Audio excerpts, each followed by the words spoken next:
Hello everyone, this is Asha Best. Hope you all are doing well. Hope you all are safe. My dear students, today I welcome you all in Class 6 History.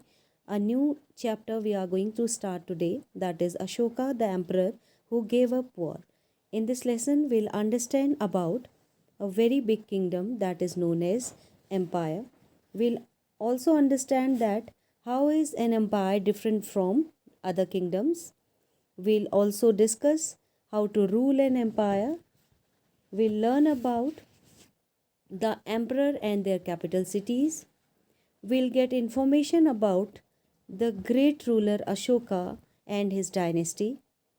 We'll discuss about the war of Kalinga, who just changed the life of Ashoka, the great emperor Ashoka. We'll also understand about Ashoka's Dhamma in this chapter. So let us begin. First of all, a very big kingdom. The Mauryan Empire that Ashoka ruled was founded by his grandfather Chandragupta Maurya more than 2300 years ago. Chandragupta was supported by a wise man named Chanakya or Kautilya.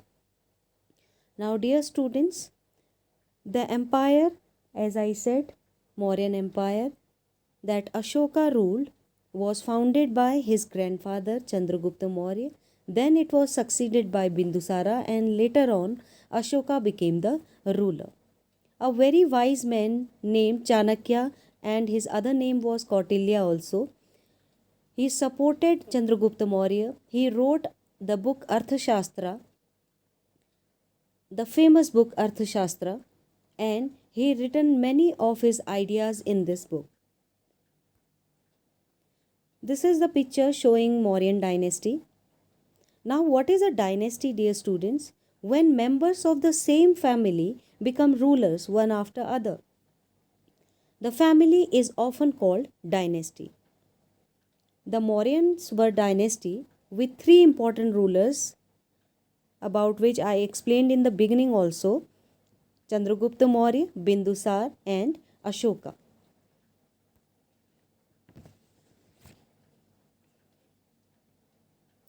There were several cities in the empire which included the capital Patliputra. Here we are talking about the Mauryan dynasty, and in the city there were many, you can say, cities which were included the capital like Patliputra, Takshashila and Ujjain. Takshashila, it was a gateway to the northwest including Central Asia, while Ujjain lay on the route from north to south India. These were the roots to this dynasty. This is the picture, the Mauryan Empire, showing the principal cities and some of the places where inscriptions were found of Mauryan dynasty. The red bullets you can see here, as well as the capital cities you can see like the Takshashila, Patliputra, Ujjain with black dots, and other cities with the red dots. Difference between empire and kingdom. Emperors need more resources as they rule a larger kingdom. So then kings, if we compare these empires to kingdoms, kingdoms need less resources than the empires, because empires are larger than the kingdoms and they need to be protected by the armies. So they need more resources to give salary to the persons, those who are working in their armies. So for that they collect taxes from the local people, from the common people, and sometimes the common people, they pay taxes in the form of tribute, in which they willingly contribute to the ruler. They give gifts to the ruler. Ruling the empire. The officials were appointed to collect taxes from farmers, herders, craftspersons and traders who lived in villages and towns in the area. Now, as I told you that the empires need more resources. So to fulfill those resources, to fulfill the need and requirement of the empire, the officials used to collect tax from different people of the society. They collected tax from farmers, they collected tax from herders, craft persons, as well as from traders, those who used to visit the villages or live in the villages or towns of the empire. Officials also punished those who disobeyed the ruler's order. Now, the rulers used to pass certain orders frequently, and the official used to make people follow those rules. If somebody denies to follow that rule, the official used to punish them. Many of these officials were given salaries. The officials appointed in the empire used to get salary for their living, for their work.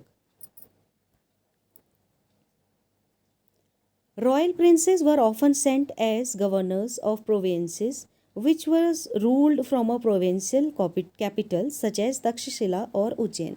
Like earlier also I said that an empire is a huge kingdom that is ruled by at different places. So sometimes the princes of the royal family used to be sent to these places like Takshashila and Ujjain so that they can look after the work of these areas. The Mauryans tried to control roads and rivers, which were important for transport, and to collect whatever resources were available as tax and tribute. That time, the transportation mostly done by road or rivers, sometimes by the army, which moves on road, as well as through the sea routes. These were important as most of the transportation, most of the export and import used to done by these routes. So that is why the Mauryan officials used to capture or used to control all these sea routes as well as roads, so that most of the resources can be made available, as well as tax can be collected from the people like the farmers, herders, traders, and other people, those who used to live in the city.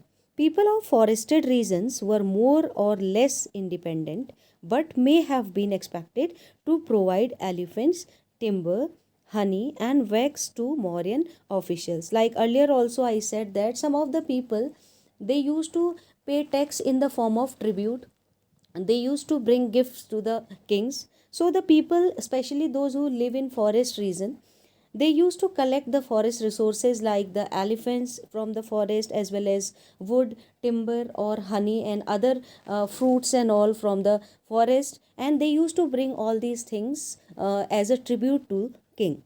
They used to pay tax in this form to the kings.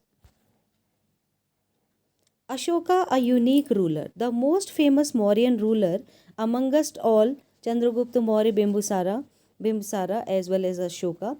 We can say that the Mauryan ruler Ashoka was most famous amongst all. He was the first ruler who tried to take his message to the people through inscriptions which were in Prakrit and were written in the Brahmi script. When we talk about Ashoka, he was a unique king as he just spread his messages to people through his inscriptions. These inscriptions were carved on stone. These inscriptions were carved on stone pillars, and these inscriptions were made so that people can get knowledge the about Ashoka's Dhamma. He inscribed his messages for the future. He said that I am inscribing my messages for future so that my son and grandson after me should not think about war, because he wanted to give up war after the battle of Kalinga, about which we'll discuss in the next slide. He also inscribed his messages in local language, Prakrit language, that is in Brahmi script, so that everyone could understand it in a easy or simpler way. Here the picture, or you can see here Ashoka's picture, the great emperor, as well as Now let us start about War of Kalinga. Let us start to know about War of Kalinga. Kalinga is the ancient name of coastal Orissa. Now you can see it in your textbook map 5. Ashoka fought this war to conquer Kalinga. He wanted to conquer Kalinga, so he fought this war. And at the end of the war, when he saw blood and dead bodies all around, he was horrified after seeing the scene there. When he saw the violence and bloodshed everywhere, he decided that he is not going to fight any war now onwards. He was the only king who gave up fighting war after winning a war. He won the war of Kalinga, and later on he gave up fighting war when he saw blood all around. He saw violence all around. He just gave up fighting war. This is the picture of Battle of Kalinga 260 before Christ.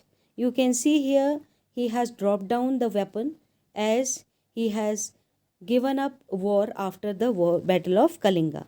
Though he won the battle, but still he gave up fighting wars. Now Ashoka's Dhamma. Ashoka's Dhamma did not involve worship of a god or performance of a sacrifice.